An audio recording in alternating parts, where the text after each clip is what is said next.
सोलापूर जिल्हा परिषदेच्या शिवरत्न या सभागृहाचं नाव बदललं जातंय। शिवरत्न या शब्दाला नेमका विरोध कोण करतंय? शिवरायांच्या नावाला विरोध करणारे नेमके आहेत कोण? नेमका विरोध नावाला आहे की मोहिते पाटलांना? मित्रहो नमस्कार। कुणीतरी असं म्हणून ठेवलंय की नावात काय असतं, पण नावात खूप काय असतं असं म्हटलं तरी काही वावगं ठरू नये। आत्ताचा विषय जो आहे तो सोलापूर जिल्हा परिषदेमध्ये शिवरत्न नावाचं एक सभागृह आहे आणि हे जे सभागृह आहे ते चालूचे जे सत्ताधारी मंडळी आहेत त्या सत्ताधारी मंडळींनी एक ठराव केला आणि या ठरावामध्ये त्या सभागृहाचं जे नाव आहे शिवरत्न, हे शिवरत्न नाव बदलून त्याऐवजी भारतरत्न अटल बिहारी वाजपेयी यांचं नाव देण्याचा ठराव एकमतानं या ठिकाणी सहमत झाल्याचा बातम्या सध्या सोशल मीडियाच्या माध्यमातून आपल्यापर्यंत पोहोचल्या असतील। शिवरत्न नाव बदलल्यामुळं सोलापूर जिल्ह्यातील शिवभक्त आक्रमक होताना पाहायला मिळतात। अनेकांच्या कमेंट्सचा देखील मी अभ्यास केला, अनेकांच्या भावना जाणून घेण्याचा मी प्रयत्न केला। त्या सगळ्यांचं म्हणणं नेमकं काय आहे ते आपण या व्हिडिओच्या माध्यमातून समजून घेणार आहोत। मुळात छत्रपती शिवाजी महाराज ही आपल्या सगळ्यांची अस्मिता आहे। जात पात धर्म पंथ हे सगळं विसरून आपण छत्रपती शिवरायांना मानणारी माणसं आहोत, ह्याच्याबद्दल कुणालाही दुमत नाही। पण नेमका विषय समजून घेताना ज्या सोलापूर जिल्हा परिषदेमध्ये शिवरत्न नावाचं जे सभागृह आहे, काहींचं असं मत आहे की मोहिते पाटलांच्या काळामध्ये त्या सभागृहाला नाव शिवरत्न देण्यात आलं। आज जर मोहिते पाटलांचं प्रस्थापन पाहण्याचा प्रयत्न केला तर मोहिते पाटलांच्या शिक्षण संस्थेचं नाव देखील शिवरत्न आहे। मोहिते पाटलांच्या बंगल्याचं नाव सुद्धा शिवरत्न आहे, म्हणजे त्यांच्या कन्स्ट्रक्शनचं नाव देखील शिवरत्न आहे। अशा प्रकारची चर्चा आहे आणि मग सत्ताधारी भाजपची लोक आहेत, त्यांना असं वाटतं की ते शिवरत्न हे नाव हे मोहिते पाटलांचं आहे। पण शिवरत्न हे नाव हे कुणाचंही पेटंट नाही, हे मी सुरुवातीला व्हिडिओच्या अगोदरच सांगतो। कारण त्या नावामध्ये शिव जे आहे ते छत्रपती शिवरायांचं शिव आहे, ते शिव महादेवाचं ते शिव आहे। आणि जर सोलापूरमध्ये सिद्धेश्वर महाराजांची खूप मोठी यात्रा भरते, मला वाटतं की त्या संदर्भानं ते नाव आपण वापरतो। शिवरत्न हे मोहिते पाटलांचं पेटंट नाही, हे सुरुवातीला सांगणं गरजेचं आहे आणि भाजपने देखील तसा विचार करायला हवा। मला आवर्जून दुसरी गोष्ट अशी सांगायची आहे की भारतरत्न अटल बिहारी वाजपेयी या नावाला आमचा विरोध नाही किंवा कुणाचाही नसणार आहे।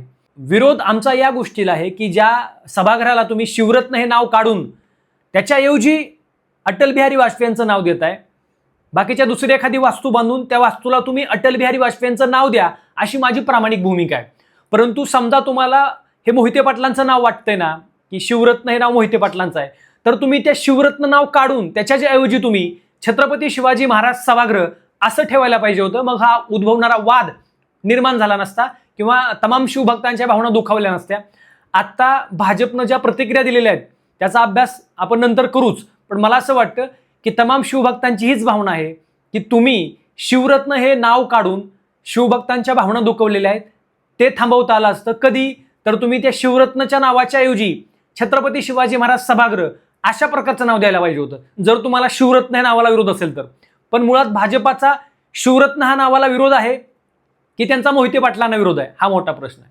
कारण शहाचं राजकारण हे आज आपण सगळीकडे पाहतोय, बरोबर।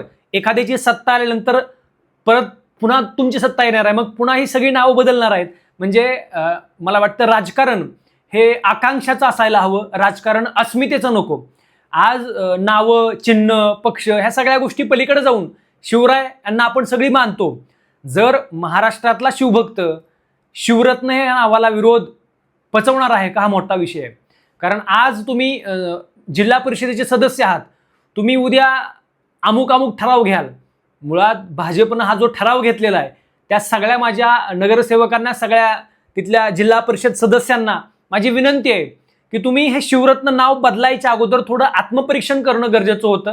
ते असं की आपण शिवरत्न हे नाव काढल्यानंतर त्याच्याऐवजी कोणतं नाव द्यायचं, तर त्याच्याऐवजी शिवरायांचं छत्रपती शिवाजी महाराज सभागृह असं नाव समर्पक ठरलं असतं, असं माझं वैयक्तिक प्रामाणिक मत आहे। तुम्हाला काय वाटतं तुम्ही देखील कमेंटमध्ये आपले विचार निश्चित मांडा। जरा आपण वेगळ्या भूमिकेने बघूयात।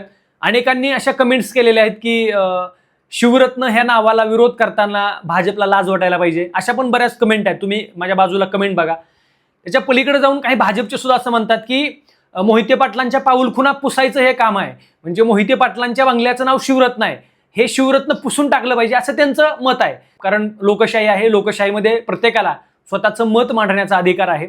परंतु ज्या पद्धतीनं शिवरत्न हे नाव कुणा एका घराण्याचं पेटंट होऊ शकत नाही याचं भान त्या सत्ताधाऱ्यांना असायला हवं होतं. आज निश्चितपणानं शिव, छत्रपती शिवाजी महाराज, शिव पार्वती, बरोबर, महादेवाला तर आपण शिव म्हणून संबोधतो, ही जी सगळी नावं आहेत ना ती खऱ्या अर्थानं अतिशय पराकोटीची अस्मितेची नावं आहेत. आणि ही जी अस्मिता जपायचं सोडून ती अस्मिता न जपता ते नाव काढून टाकण्याचं जे शहाणपण कुणाला सुचलंय ना त्या शहाणपणाला हात जोडलेले बरं राहतील. मुळात आज महाराष्ट्रामध्ये अनेक गोष्टींची नावं बदलत आहेत. काही नावं ही तुम्ही समर्पक पद्धतीनं तुम्ही देताय. उदाहरणार्थ तुम्ही औरंगाबादचं संभाजीनगर केलं, आम्ही तमाम शिवभक्तांनी त्याचं स्वागत केलं, स्वागत राहील, ह्या गोष्टीचं स्वागत राहील. पण जर तुम्ही शिवरत्न हे नाव काढून तिथे जर तुम्ही अटल बिहारी वाजपेयींचं नाव देणार असाल तर हे चुकीचं आहे. तुम्हाला अटल बिहारी वाजपेयीबद्दल तुम्हाला आत्मीयता आहे, आम्हालाही आहे. अटल बिहारी वाजपेयींचं नाव तुम्हाला द्यायचं आहे ना तर एखादी वास्तू अगोदर उभारा आणि त्या वास्तूला तुम्ही अटल बिहारी वाजपेयींचं नाव द्या, आम्ही स्वागत करू. एक शिवभक्त म्हणून मला असं वाटतं की हा जो निर्णय आहे ना तो निर्णय अत्यंत चुकीचा आहे. कारण छत्रपती शिवाजी महाराज ही तुमची आमची सगळ्यांची अस्मिता आहे. मोहिते पाटलांच्या शिक्षण संस्थेचं, मोहिते पाटलांच्या घराचं नाव शिवरत्न आहे म्हणून आम्ही त्या सभागृहाचं नाव शिवरत्न काढून टाकणार, ही जर तुमची मानसिकता असेल ना तर ती मानसिकता अगोदर बदलावी लागेल. कारण तमाम शिवभक्त हे सहन करणार घेणार नाही. शिवभक्तांच्या भावना दुखावलेल्या आहेत. शिवभक्त जेव्हा आक्रमक होईल ना तेव्हा मला वाटतं पळताभवी थोडी होईल. माझी आवर्जून विनंती आहे की तुम्ही अशा प्रकारचं शहाणपण हे तुम्हाला सुचू नये. येणाऱ्या काळामध्ये याची उत्तरं तुम्हाला शिवभक्तांना द्यावी लागतील. माझी तमाम शिवभक्तांना देखील विनंती आहे, तुम्ही देखील तुमच्या प्रतिक्रिया कमेंटमध्ये कळवा. कारण सोलापूर जिल्ह्यामध्ये जिल्हा परिषदेचं जे सभागृह आहे शिवरत्न त्याचं नाव बदलून अटल बिहारी वाजपेयींचं नाव दिलं गेलेलं आहे. त्याबद्दल तुम्हाला काय वाटतं? तुमच्या देखील प्रतिक्रिया अगदी थोडक्यात कमेंट बॉक्समध्ये व्यक्त करा. आणि या चॅनलवर जर आपण नवीन असाल तर अशाच प्रकारच्या सडेतोड व्हिडिओसाठी आमचा हा चॅनल नक्की सबस्क्राईब करा. आवडल्यास लाईक करा, कमेंट करा आणि शेअर करायला विसरू नका. धन्यवाद.